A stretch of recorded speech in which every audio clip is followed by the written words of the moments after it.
Hello race fans and welcome to week number 3 of this Reddit League challenge that we've joined, the Xbox division.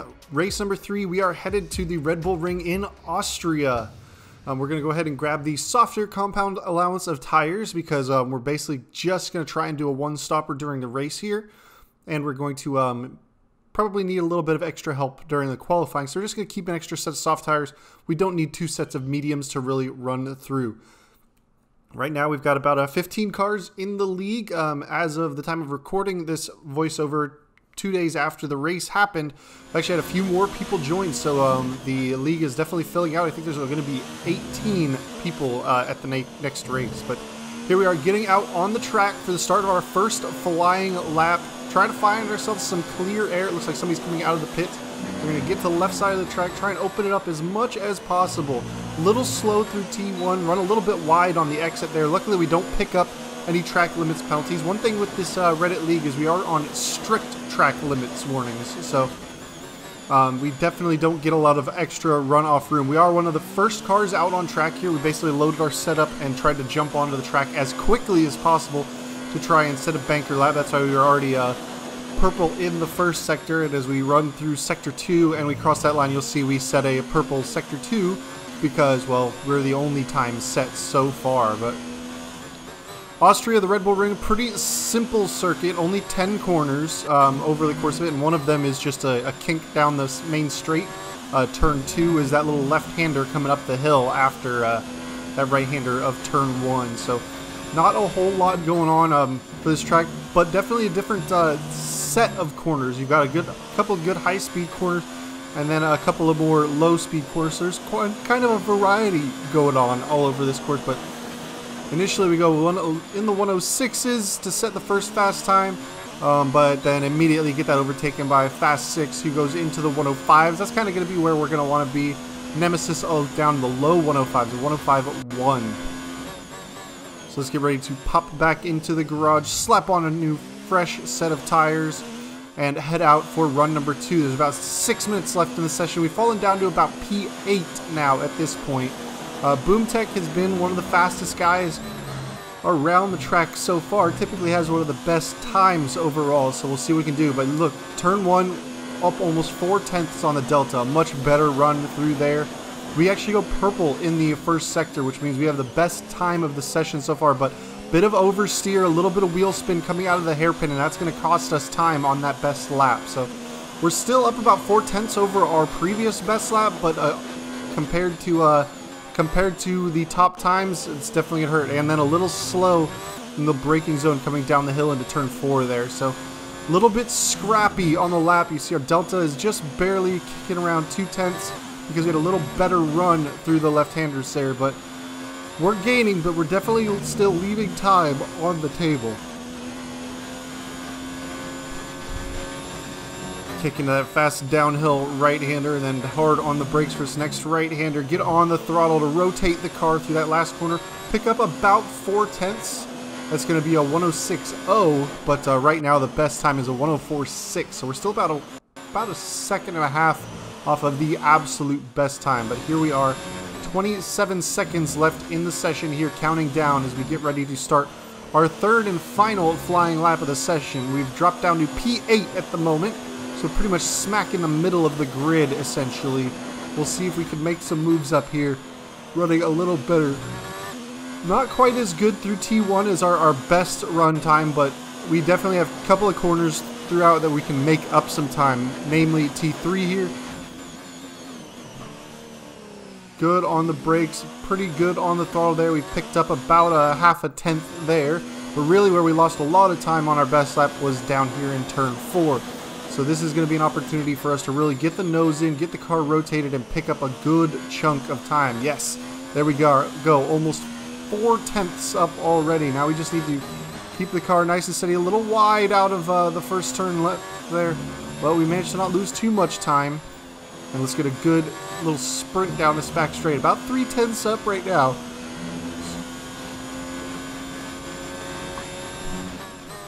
Not going to be quite enough to really put us up towards the top of the field, but we weren't really expecting that with the pace we're at compared to the rest of this grid.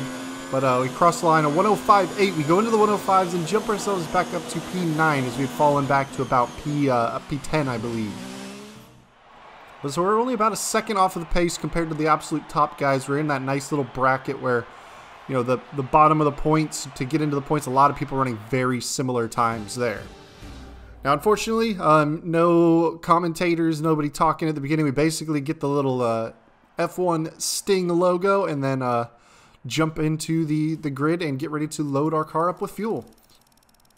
Or rather, unload our car from fuel, because for whatever reason, the game loves to overfuel the car in these online races.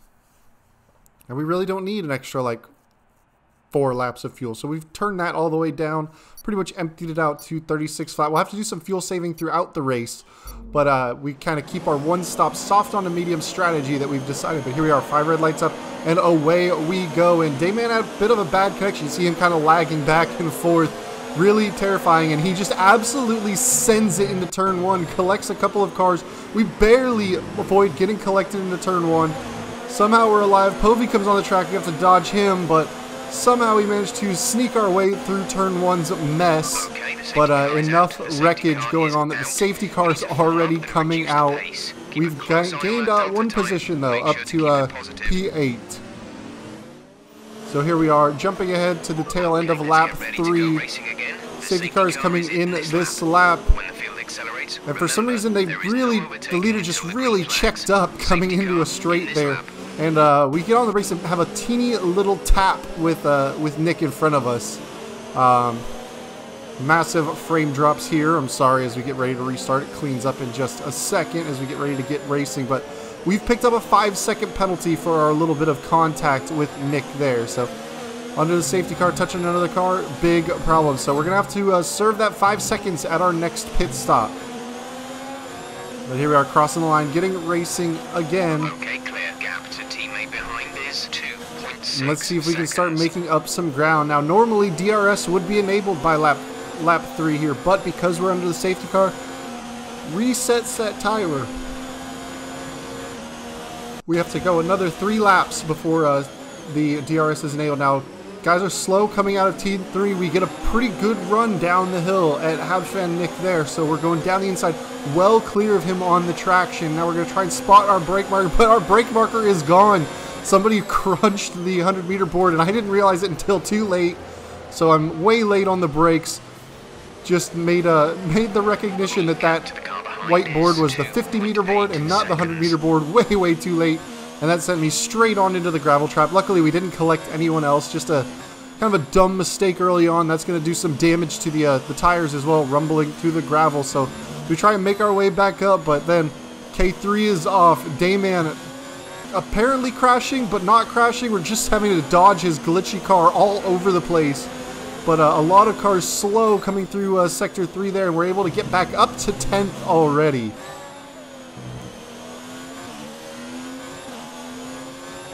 Looks like one of the Toro Rossos, I think that was, diving into the pit lane. He's probably got some damage. We got Onslaught ahead of us on the medium tires.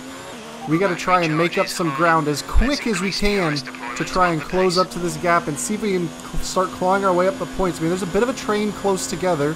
And here's Dayman's first disconnection of the session here.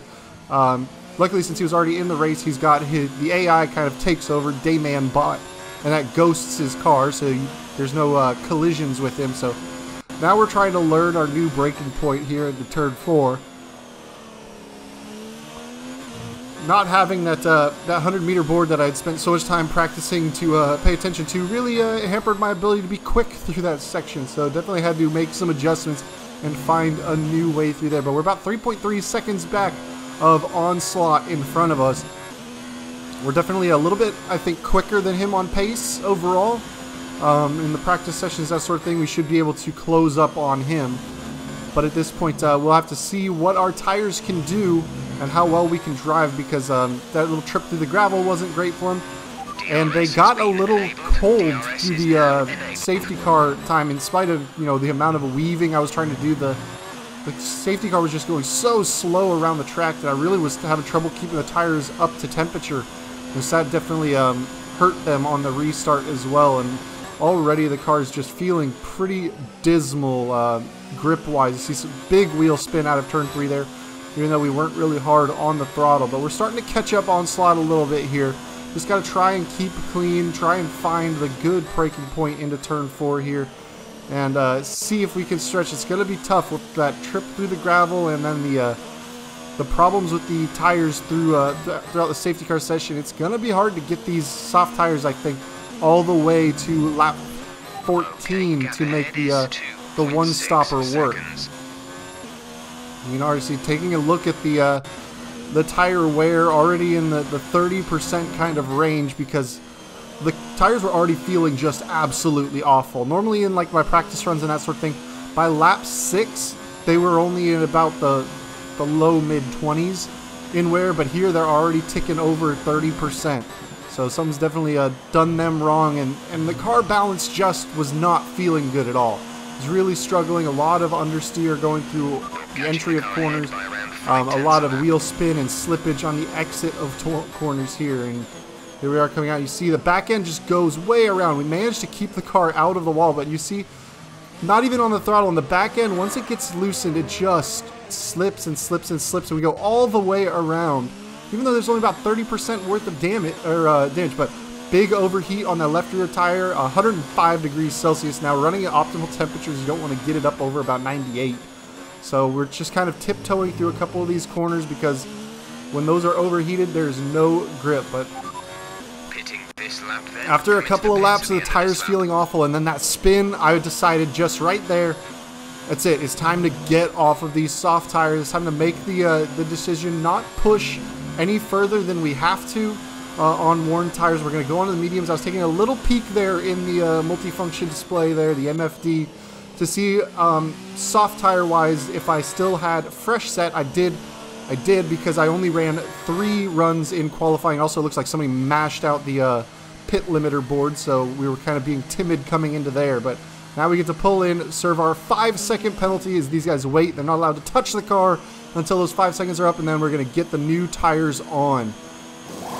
So luckily, only running the 3 qualifying laps meant that we were able to save a set of soft tires for the tail end of this race, which is, I was considering at this point trying to run these mediums all the way to the end, but 28 laps to try and get those to the end, way outside their window. I mean, running the 24 laps normally takes them into the 60 and 70%, but here we are coming out in 14th at the back of the grid, right behind the Toro Rosso of Felix de Feline.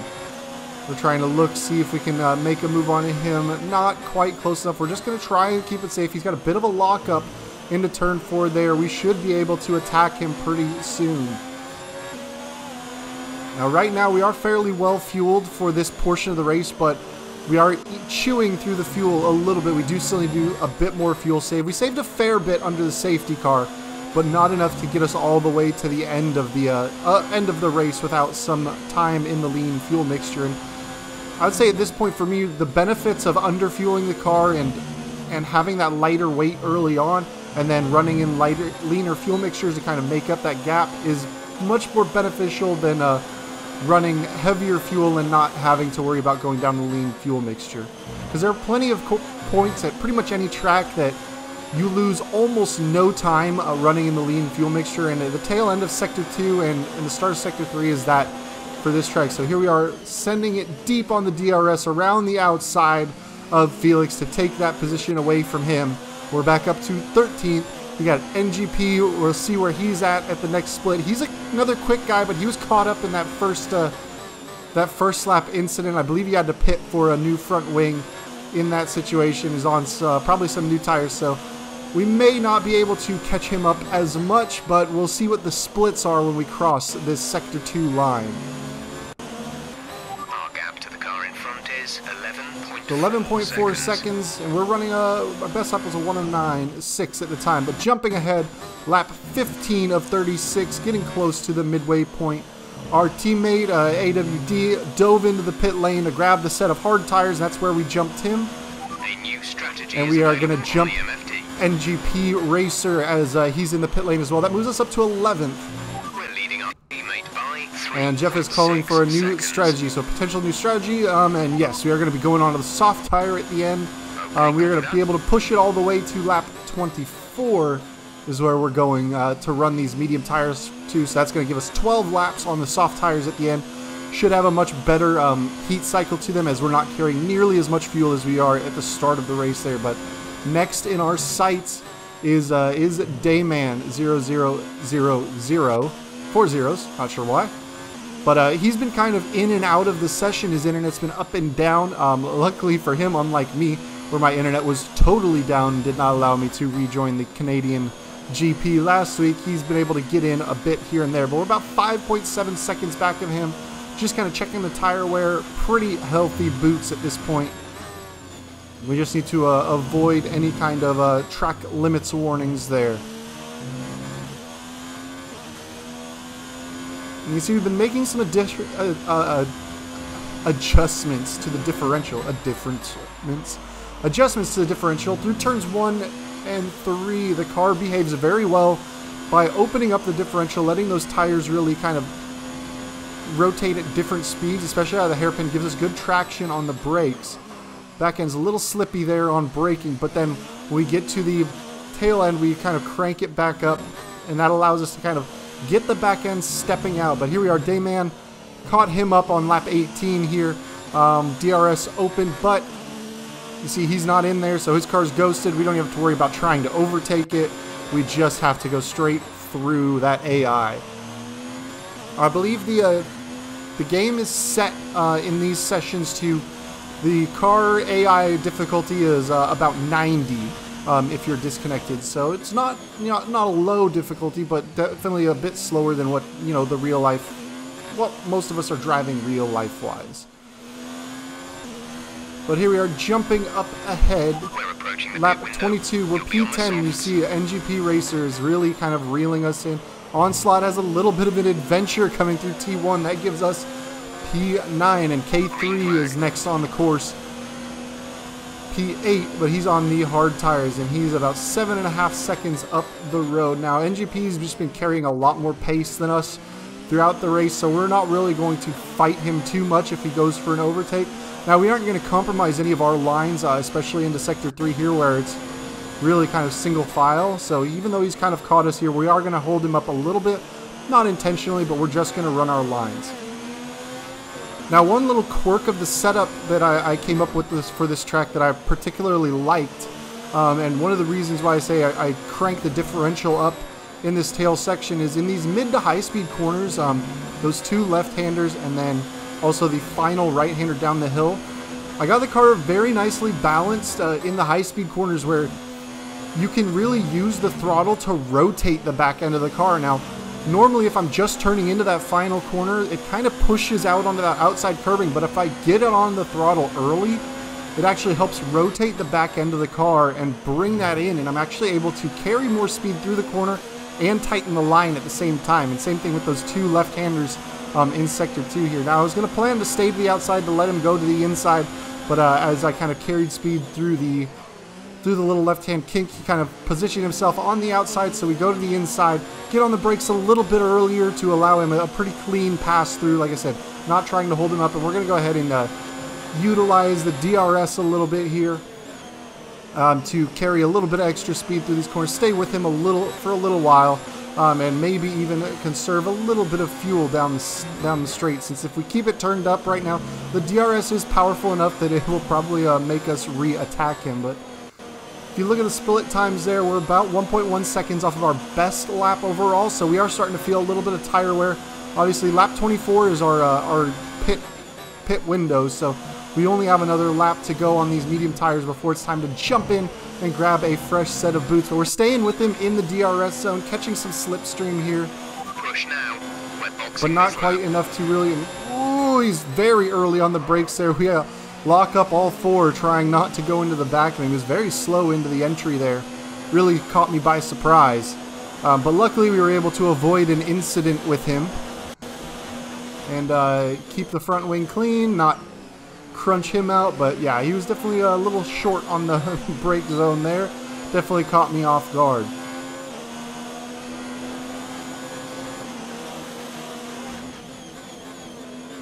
We've managed to stay nice and tight with him, utilize that DRS to help keep up some good lap times. Our teammate AWD is inside of our pit window. We are really trying to clear the gap and come out in front of him. But it looks like we are going to have to catch him up and pass him in the final stint of this race, which we might be able to do. We should be able to do. We are on a much faster tire. We're going to be on fresh, soft tires, and he's going to be on old, hard tires. And I have a little bit more pace naturally than my teammate right now, especially around this track. Just a little bit quicker. So here we are, nice and gentle into the brake zone. Let's crank the ERS down, charge the battery while we're just cruising down the pit lane here. And grab our fresh set of soft tires, and there he goes. AWD goes by. Are we going to get out in front of Onslaught is the question here. How many positions are we going to have to make up to get back into the points? Because right now our teammate is in the points mark. And Onslaught is too far back. Not going to be involved. So we have one position to make up to get into the points there. But you see that little red dot coming on the mini-map, just winking into view as we came through turn 1. That's the leader. Running very good lap times, so we are gonna try and use our soft tires and make the mental goal of not going a lap down. But here we are, jumping ahead, lap 28 of 36 here. We're about 4 laps further on. We're catching up our teammate fairly quickly. If you notice, I've turned the ERS all the way down to the low deployment setting. We're trying to charge the battery up. We've got a pretty fresh set of tires and a pretty light car. So one of the, aside from the little personal goals, since, you know, I had to kind of adjust my goals after making a mistake early on that put me down the grid. One of my goals was to get into the points. Another goal was to, once I came out of this last pit stop, to not go a lap down. And there's our teammate making a mistake coming out of turn 7-8 area. And that's going to cost him the position. We aren't even going to have to fight him. I was kind of thinking we were going to fight him down with the DRS. But the next thing that I had on my mind was, let's charge the battery up for a couple of laps, get plenty in the tank for the ERS, and then let's turn everything up and go for the fastest lap of the race. See if we can't snag another point off of the leaders of the race here. Because right now I believe one of the Red Bulls is holding the fastest lap point at the moment. Who is up in the top 3. And you're eligible for the fastest lap point only if you finish inside the point. So it was important to get past my teammate first in order to be able to go for that fastest lap eligibility. But one of the things I was noticing late in the stages here was, even on lower to mid ERS deployments and not even turning the engine up, I was setting a purple sector in Sector 2. So I was running very quick through Sector 2, even with the car turned down. So that gave me the inkling that, yeah, I can probably go for the fastest lap. So here we go. Engine mode is turned up. ERS mode is turned up. We should have plenty of battery to just make it around a full lap in the overtake mode, which is one of the fastest modes. Hot lap tends to deploy more in the lower gears. Overtake deploys more in the higher gears and down the straights, so you catch a little bit more speed that way. But really, most importantly to this run, making sure we had a good run through T1, which, in spite of all the frame dropping, we actually pretty much did. Now, catch the brake zone well. We're about almost 3 tenths up on our previous best lap of a 107.7. Not a 107.7 the bone, not a radio station, but, you know, we should be able to get into the low 107s, maybe even the 106s coming through. And you can see, turning up into that rich fuel mixture now, we are going negative on the lap counter. We are burning off a little bit too much fuel, but we'll be able to make that back by running essentially the rest of the race in lean mode. But here we are, purple in Sector 2, fastest of the entire race through there, and about 4 tenths up. But you can see only about 5% left before we hit the brake zone of battery.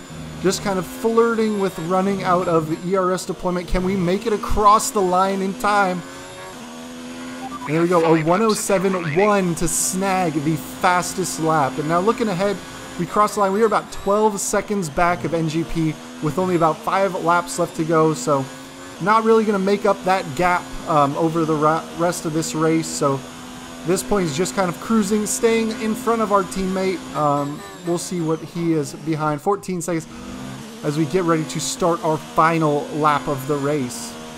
This is your final lap. Final lap. and we're still holding on to that fastest lap point so far. You see, just as we go through turn 1, BoomTech crosses the line first. He's the current race winner, taking the checkered flag. But one thing is, with these strict track limits, we got to see what everybody does. Everybody kind of picks up penalties, really trying to push it. And I've noticed in practice sessions and qualifying, BoomTech puts up very, very fast laps, but he ends up with a lot of laps invalidated because he's really, you know, testing the edges of track limits all the time to get those best laps, and that really hurts him in the race, I think, because he's picked up penalties, I think, in every race for track limits so far. We'll see if today is any exception. Well, now we're just kind of tiptoeing the car around the track nice and smoothly. We're well clear of our teammate. He's not any danger to us coming to the points right now. P10 is worth 1 point, and we hold on to that fastest lap point at the tail end of the race. So we're going to grab an extra point to finally get ourselves our first finish of the season and our first points of the season. Now I think we definitely have the pace to challenge a little bit higher up the midfield, probably to fight between positions 5 and 10. A little bit more, probably 5 and 8 even. But P10, I'm happy with that after some big mistakes. But yeah, you see BoomTech dropped a position. He's P2 on the podium. The Red Bulls double on the podium for them at the home race in the Red Bull Ring. So they definitely taking some penalties here. We'll see what it is on the post-race screen and see what everybody's done and where everybody in the league has finished. But yeah, so BoomTech, 2 sets of track limits penalties for a 6-second drop. Denelson, who was holding the fastest lap before that, only 1 set of penalties for 3 seconds. That makes the gap between them just about a second. But we stay pretty clean aside from our 5-second penalty in the pit lane there. And see all the people picking up penalties. Nemesis really dropping back with his penalties there.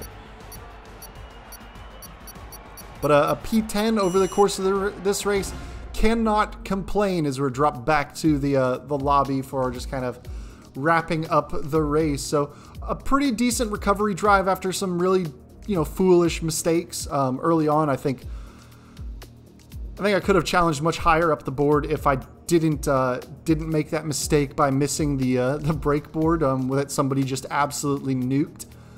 But you know, pretty good recovery drive. Unfortunately, ate up the tires early on. I don't think the safety car and the tires falling out of temperature helped, but that's just, you know, conjecture at this point. I think the real big issue was the braking and going into the gravel, but I didn't spin them up. Really, it was just a little bit of a lockup. I was very careful coming back onto the track, but for some reason the car just didn't feel the same after that. And it was a real struggle to run those tires. But I mean, the car really came back to what I expected once I got onto those medium tires and ran the rest of the way to the end. But next week we are headed to, I believe, England. We're headed to Silverstone, which is a track I particularly like, and so hopefully we can get our car set up nicely and challenge a little bit higher up the field. And we've got a couple new racers joining us next time. But I'll catch y'all next time. Peace.